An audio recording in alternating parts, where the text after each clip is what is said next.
Hello, everyone. Welcome to another episode of Emerging Brands Franchises on the Rise. I'm your host, Cash Miller. I'm also the CEO of Titan Media Works. We do podcast production. Today, we're talking with a really interesting concept because this is not one you see all the time. Kitchen Guard. I've got with me Noelle Burak. She is a longtime franchise experienced rep. And this is a concept that you really got to take a look at. It is going to be something that really takes off. Noelle, it's great to have you on. Tell us a bit about, your background, and also let's get into Kitchen Guard. What's the backstory of why this franchise got started? Thanks, Cash. So a little bit in regards to my history, I started about 12 years ago with a company called Two Men in a Truck. And then I was with them for just over 5 years. And then I went to a company called EMCO. I was with EMCO and most recently left EMCO and started with Eversmith Brands. So Eversmith Brands is solely B2B. All the concepts underneath that platform are B2B concepts. And Eversmith Brands purchased Kitchen Guard in April of this year. Kitchen Guard is a kitchen exhaust cleaning service. It started in Escondido, California in 2009 with a gentleman named Nate Leathers. And Nate grew the brand, and most recently we purchased it from him. He stayed on as the brand president.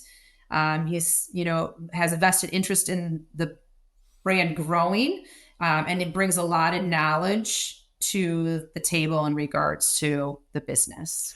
Yeah, your own background is kind of interesting and this speaks to the potential of Kitchen Guard because you were a 2 Men in a Truck in Amco, and those are not exactly small franchises. But you leave Amco and you come to Kitchen Guard, which says there's something about Kitchen Guard that really caught your attention.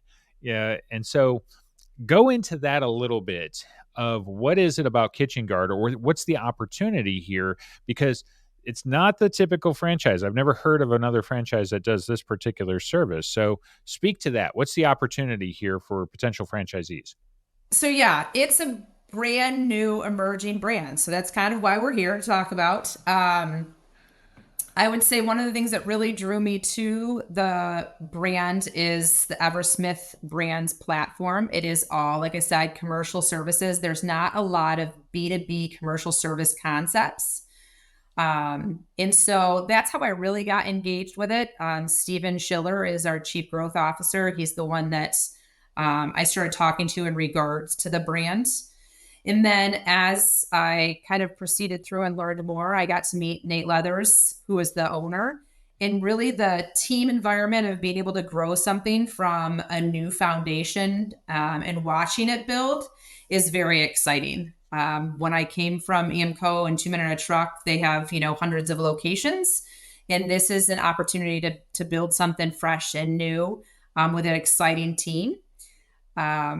The other thing, I guess, that really is engaging about it is it's a required service. So it's something that, restaurant owners or commercial kitchen needs in regards to fire protection as well as insurance. So the types of, I guess, things that we service, we do restaurants, obviously, assisted livings, hospitals, arenas, anywhere there's a commercial kitchen, they need the service. It's required for them to have. So depending on how frequently they use their cooktops, what type of fuel they're using to burn, the frequencies, they might have to get it cleaned every month. They might have to get it cleaned once a year. Yeah. So describe to us for a second, because I don't think everybody really necessarily realizes what a kitchen, what this guard is. And I compared it before the show to cleaning your chimney, but, so what is its use? And then what ends up happening from a cleaning standpoint of, because they have to be cleaned every so often, because you said this is a requirement. Yep. So I want people to understand what it is that's being sold as a service. So when you go into a commercial kitchen and you look up, you can see the hoods. Everybody's probably seen the hoods in Hmm. a commercial kitchen. So those hoods come off, but there's an exhaust system, kind of like a chimney, that would go all the way from that hood out to the exit of the building, whether it be a rooftop or on the side of the building. There is an exit point. There's filters all along the way, but that gets clogged with oil, grease, debris, and for not only protection for fire safety protection, but for also just the cleanliness of your restaurants, the environment for your staff to Mm. be working in. So there's not smoke in your restaurants. Yeah. That is stuff that needs to be done. So we clean the entire exhaust system from the hood all the way out to the exit of the building. Currently, right now, it is seen about only about 65 to 75% of the time. Um, those aren't actually cleaned fully. So a lot of times, you'll see a mom and pop group might go in and they'll clean the lower 30% of the actual exhaust system, but they don't get all the way up onto the roof, clean all the way through the entire system. Hmm. Is there so to be clear, the next time you go by, a Burger King and you smell the flame broiled Whoppers, this is the reason, because that's what you're getting. But why is it on the that you mentioned like 60% of it often doesn't get cleaned? What's the issue there? Why aren't they doing that? A lot of it's just technology and what the naked eye can see. So, Nate always likes to refer to it as when you go to McDonald's, you order a Happy Meal, you expect to get the entire Happy Meal, right? Hmm. Well, you're paying for a service, and the naked eye can only see the bottom 30%. So they're assuming that the rest of it's cleaned. It just takes time. It takes time, and you have to have the right equipment to be able to do it.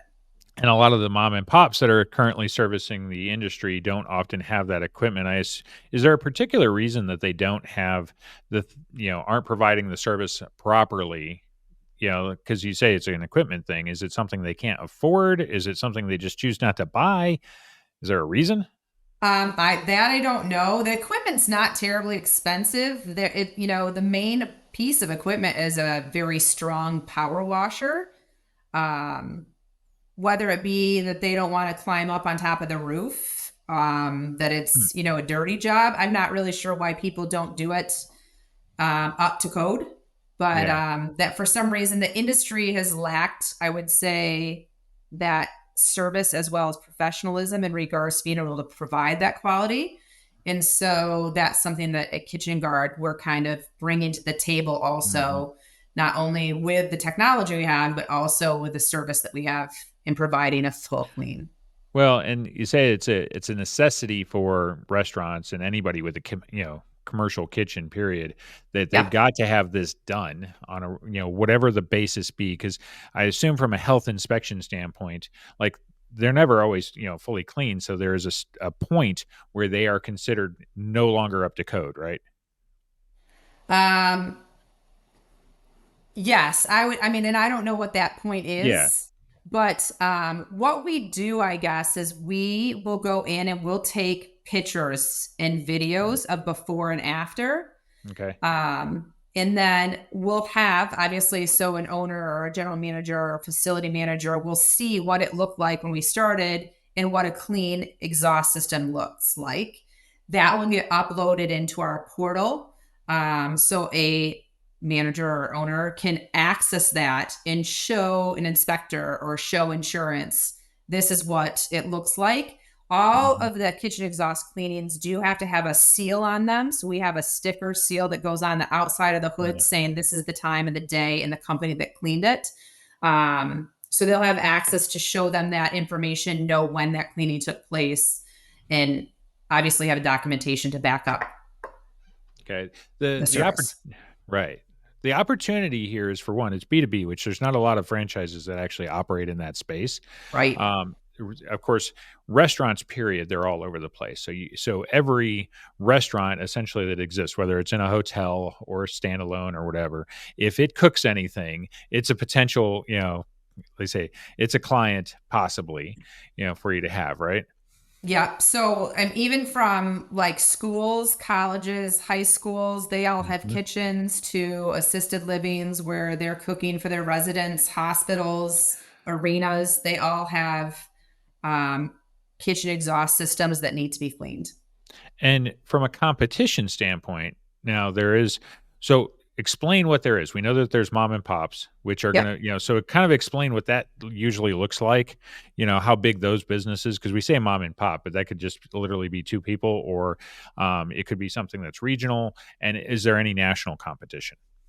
Yeah. So the main, I guess, competitor is right now what we would call a mom and a pop, truck and a truck, something like that in regards to Chucking a truck. truck. Yeah. So where they're coming and they're, whether it be one or two people, but they're actually going out, they're servicing them, they're cleaning them, and then they're sleeping during the day and then getting up again the next night and going and Hmm. cleaning. There is a few regional where there's, a handful of locations that are providing services. Hmm. And then there's one real national competitor that is a franchise concept also. It's called Hoods. They've been around, I believe, for about 17 years. And um, they do provide services of kitchen exhaust cleaning. What do you think is the differentiator then that you guys are bringing to the table, versus what everybody else is doing? So really what our a huge differentiator is going to be that salesperson. So we call them fire consultants. They can go into a building, into a restaurant, into a kitchen, and do an inspection and show a customer what they're currently getting for the services that they're paying for. And you can imagine, if we go back to earlier in the conversation, if they're only getting the lower 30% of their hood Hmm. cleaned, they're at risk for a fire. Right. And so that salesperson is a huge component. Hmm. In addition, we have technology that we're utilizing, like I said, taking videos, pictures in Yeah. regards to the portal. And then the customer service, because we're building out a team. We do a filter exchange program. We have like technical repairs. Our teams can engage with restaurant owners during the day as well, so they can really feel engaged and be part of that team and creating that environment, Hmm. um, while also getting their kitchen exhaust cleaning at night. Well, I think also, like, even if you walked in today, so let's say that they had their normal company come out and they cleaned it just yesterday, if they're only cleaning a third of it, and take pictures and video and stuff, you're getting to the parts that you think they didn't probably clean. It's going to be very obvious that if you're trying to compete for that business, if it's really going on that they are not fully cleaning, it's easy to call them out on it, you Yeah. know, that they're Yep. not doing it, and show them, hey, here, like, literally, here's the video. And you could actually make the kind of the pitch to that general manager or owner of the restaurant and said, next time you have it cleaned, call us the day after. you know, Right. and Yeah. and we will show you whether they did or not. And if they did, great, stick to it, but we're willing to take the time to show you if they did. Right. And that's the real, I guess, engaging part of it is if you have somebody that's providing that service and they're doing it well, great. But like we said, the industry hasn't shown that. And Yeah. so, really, I guess, professionalizing the industry, providing quality service, and then also being able to be able to get, if there's like a repair that's needed or Hmm. something goes on during the day, they can call us. Where with them, like a mom and pop shop, they're going to be sleeping because they're going to go out at night and do their job. They're not going to have somebody to help in regards to providing Right. services. Yeah. Where you'll have somebody that can take that phone call, dispatch somebody to go provide a technical repair so that that restaurant or that owner isn't out of business for any reason. Yeah. It's, having that on-call service can, really help also. So, I think it's, for me, the like, looking at, the way businesses, restaurants tend to operate, I think most of the, managers, owners and stuff, they're going to take for granted that the company they're using is doing it correct. Yeah. And a lot of the times, and businesses, especially mom and pop type, businesses, often can become complacent. And it could be that they've got a staff of some sort built up and they're relying on their teams, and then their team becomes complacent, and they don't do the cleaning thoroughly. So you can have the owners, great intentions, think it's being done right, but it's not actually, and they don't know any better. Because often they don't have, it's the technology. Are they taking the time? Because you mentioned photos and videos and stuff, and you can Yep. go online and you've got a portal, and the business owner, the restaurant owner can go in and they can see, yes, it was done correct if they want to take the time to look. But you've always got the proof to say, yes, we do our job thoroughly every time we come out. Yes. Yep. And that's one of the requirements that they have. What the technicians will have, they have to take Hmm. videos, they have to take pictures before and after, and it does get loaded up the next morning into the portal. So the owner can go on immediately once they go into work and say, hey, they were here, this is what they did. And they can see that it was cleaned properly. Yeah. Let's talk about the employee requirements. When you first get started with this business, what kind of staffing requirements are you typically going to be looking at, to be able to get the job done? Because once you get those first couple of customers, you've got a route. So kind of how do you scale that up a little bit? Yeah, so we're requiring you to start with one salesperson or fire consultant Okay. in regards to being able to go out and drive that traffic in that growth. Once that person is established, and it should be frequent. So I know you and I talked earlier, the sales cycle is very, very short. So it's anywhere Hmm. from a day to 3 weeks. Yeah. So they're going in and they're engaging those customers. They're getting contracts signed. Those contracts are usually 12 months or 24 months, so it's recurring revenue. And then they're coming back, and the service team will be able to go out and provide services. Now, the service team consists of 2 technicians in Okay. one vehicle.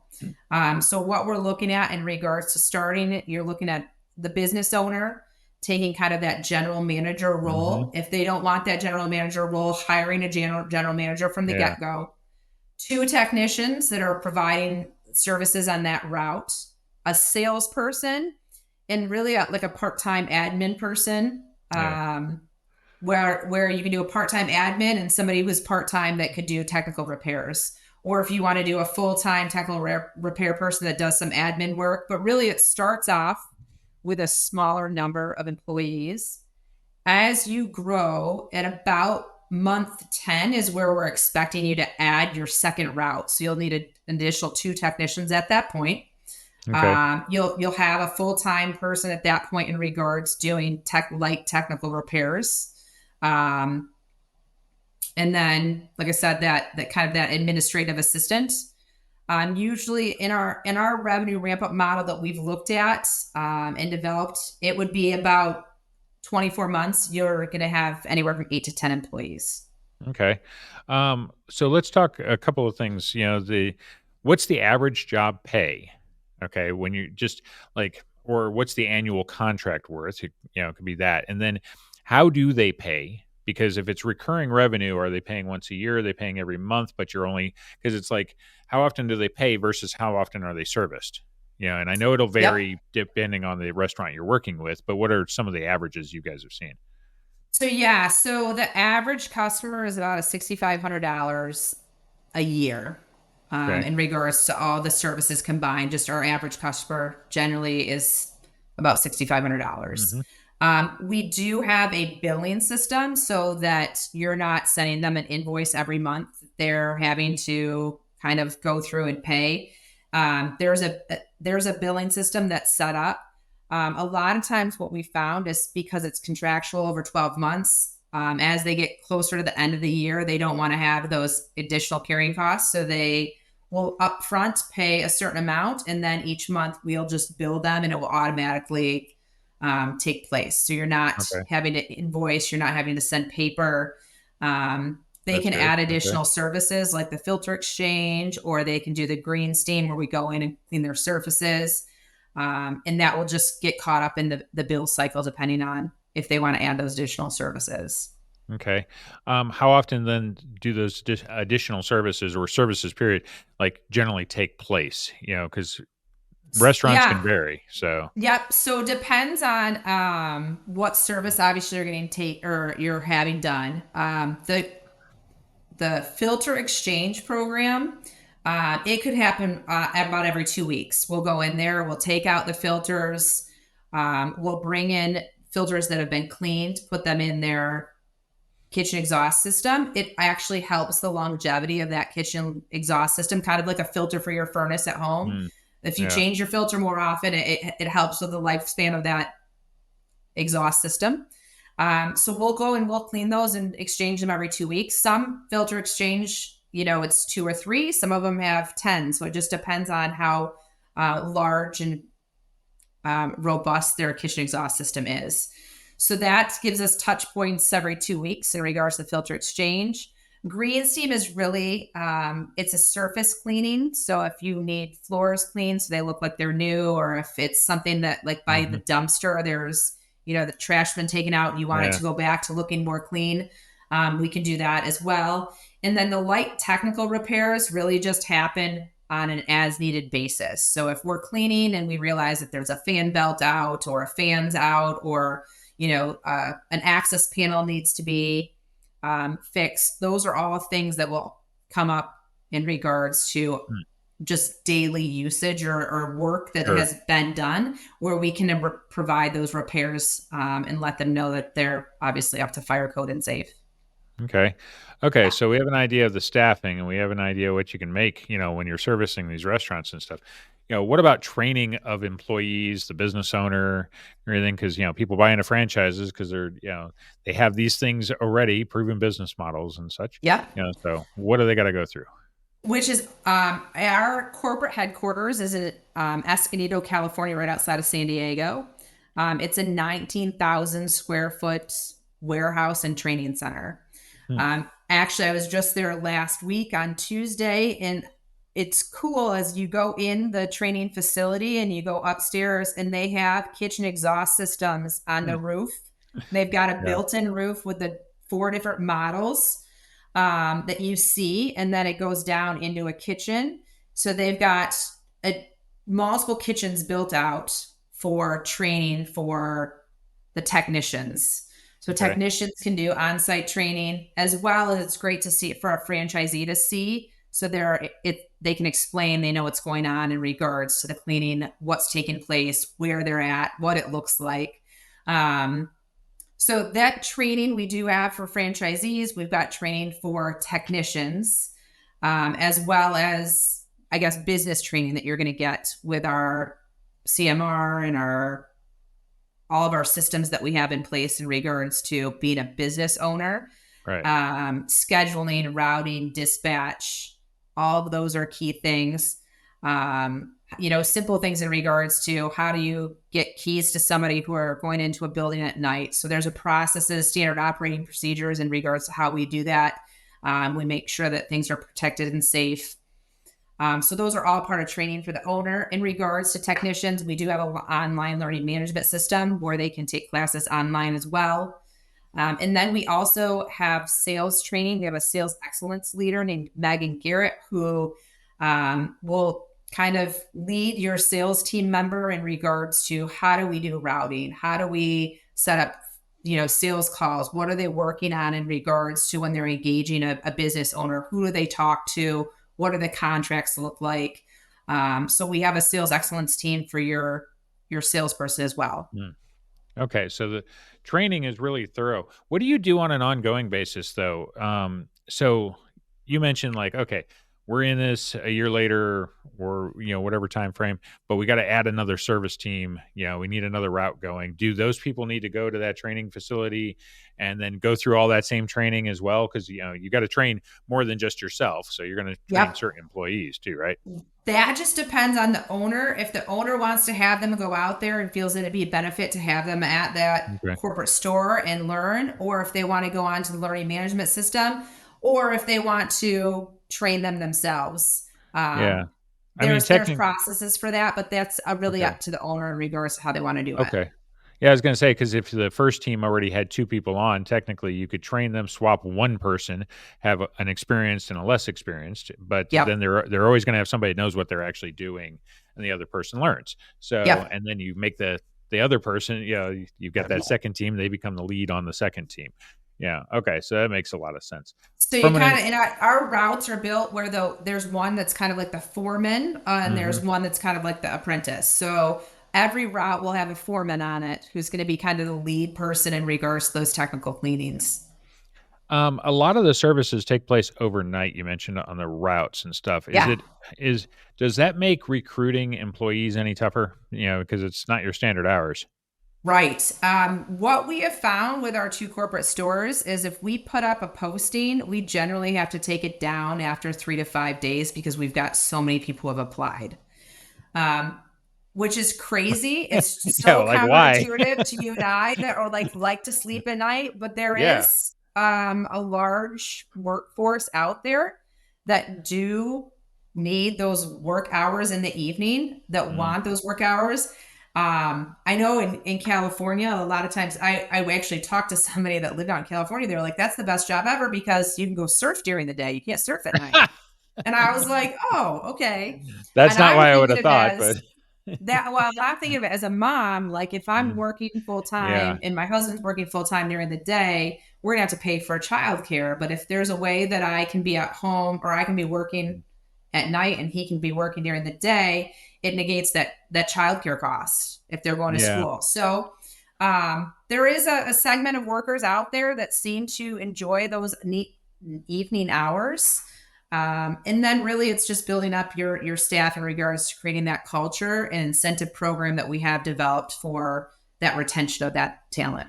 Yeah, it's I can see, that recruiting because there's not a lot of companies that actually need those hours unless you're in a place like Las Vegas or something that has overnight workers constantly in like hotel areas, heavy touristy things.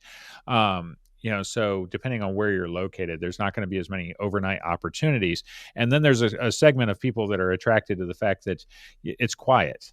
They're literally like nobody. You're going to go in, you're going to clean the restaurant, you're going to clean the hoods and everything. Yep. Nobody's gonna bother you. You got the one person with you that's going, and that's it. Yep. Yep. Yeah, so that can be appealing, versus working at a Walmart or something like that. Where there's people around and there's action going on. Yep. Yeah, For sure. yeah.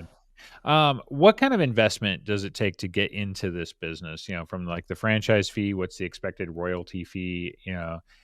What's that part look like? So the initial investment from the item 7 is anywhere from 173,000 to 308,000. Okay, That includes the franchise fee. So our franchise fee is 49,000 for one franchise. You get a discount if you buy a second franchise. That drops down to 40,000. okay, We do have a discount for veterans. Also, we have a vet friend discount, a $5,000 discount that will be applied as well. okay, In regards to royalties, our royalty starts at 10% and then it drops as your revenue increases. okay. So it's kind of set up as a royalty reinvestment plan. Got it. Okay. Yep. Let me ask, how big are the territories going to be? Yes, the geographies are large. So again, remember it's all B2B, it's all commercial services. So Hmm. you're looking at populations genuinely about 1 million in population, Oh but wow. we look at the entire number of kitchens in a commercial kitchens um, in an area. So Hmm. we go from anywhere from 1,750 to 2,500 You registered. The easiest way is to say registered commercial kitchens in a current area. So you have access to the data to tell you how many commercial kitchens are in any particular geographic area.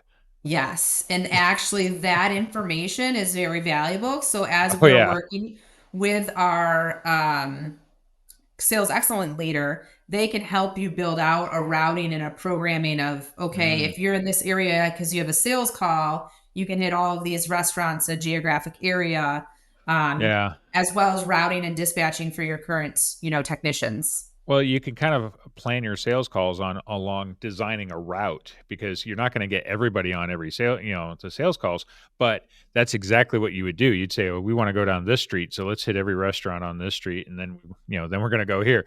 Yeah, so you could actually do that on each one until you have enough people for the route, essentially. Yep. And we Uh, have access to all that information. We use multiple platforms in regards to telling us how many are in a geographic area, where they're at. Um, so it's I, nice. It's beneficial to have. Yeah, I like that, especially since the routes will vary, day to day. That allows you to move around a city, but be very strategic because you don't want to spend any more time on the road as as need be Yep. for that. And so you've got software that's really helping you plan out those routes. That's going to be important as you start plugging in new people. And I'm sure you could adjust the route, because you're saying, hey, we're going to be out every other month or whatever, but you don't necessarily have to lock in a specific day. They'll need to know beforehand that you're going to be out. Yep. Hmm. So it's like you said, it's scheduled and it's contracted. So we have the ability to, based on the amount of services those kitchens need or those exhaust systems Mhm. need, you can route whether it be for filter exchange, you can route whether it be for kitchen exhaust cleaning, um, and make it, I guess, dispatch easier in regards to the miles that you spend on the road, how Yeah, often you spend on the road. sure. Yep. Yeah, because that's all it's downtime essentially if you're not actually cleaning, Right. so is there a particular way of determining, how often individual kitchen has to be serviced? So it depends. If you look at the NFPA, which is National Fire Protection Association, they make recommendations.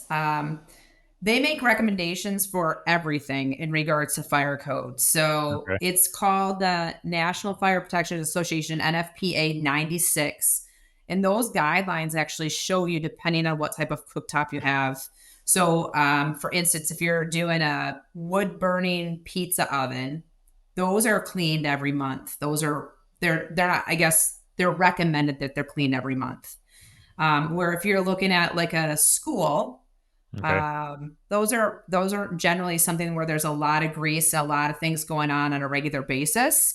And so those can be done, once a year when the school's not in session. Got it. There is a lot of opportunity here. It sounds like there are any business has competition, but the question is whether you have much organized competition. It doesn't seem like you do in this particular space. Correct. Yep. And that's really, it's a very intriguing business. That's one of the reasons I got into coming to Kitchen Guard also, was it's a great opportunity for people to grow a business. It's not fun, it's not pretty, it's not, sexy. It's something dirty, but But it it's a needs to be done. necessity. It's a Yeah, necessity. it's a necessity for restaurants, and those make some of the best business models out there because they don't have a choice. It's not a matter of whether they buy, it's just a matter of who they buy it from. Correct. Yep. Well, go ahead. You had one more No, thing? that's all right. I was going to say one, and I know we talked earlier. Is the interesting thing is that when you're running a restaurant, even though we're providing the services, it's a required service. It's actually a very small portion of their budget, so it's not Yeah. anything that's astronomical. They've generally budgeted for it. We just provide the services better and up to Mhm. code and standard, and have the technology to back it. And that's the differentiator for the business itself and why people would wanna buy from Kitchen Guard rather than that local, competitor. They're gonna Correct. get a better service, and that's important because have a restaurant fail the health inspection and see what happens because, we live in this age of reviews and Yelp and everything else, and, the restaurant's really gonna take a beating if they do, so this is something they have to do. It's required, so they'll end up doing it. Yep. Yeah.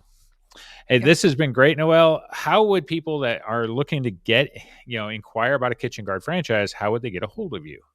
Yeah. So they can reach out to me via LinkedIn. They can reach out to me via email. They can give me a call. My email address is Noelle, which is Noelle dot Burke, and it's spelled Burak at kitchenguard.com. That's my email. If somebody wants to reach out to me directly via phone, my phone number is 517-712-0890. Or you can find me on LinkedIn, or you can actually go to our Kitchen Guard landing page and enter your information, and I can reach out to you that way. Yep, and that landing page is at kitchenguardfranchise.com. Okay.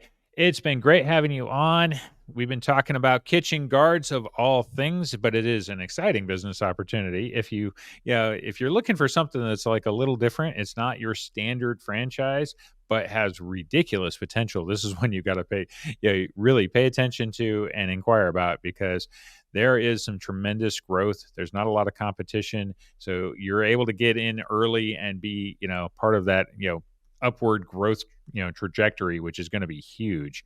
Noelle, thank you for joining us. My name's Cash Miller. I'm the host of Emerging Brands Franchises on the Rise and the CEO of Type Media Works. We do podcast production. It's been another great episode. Thank you for tuning in.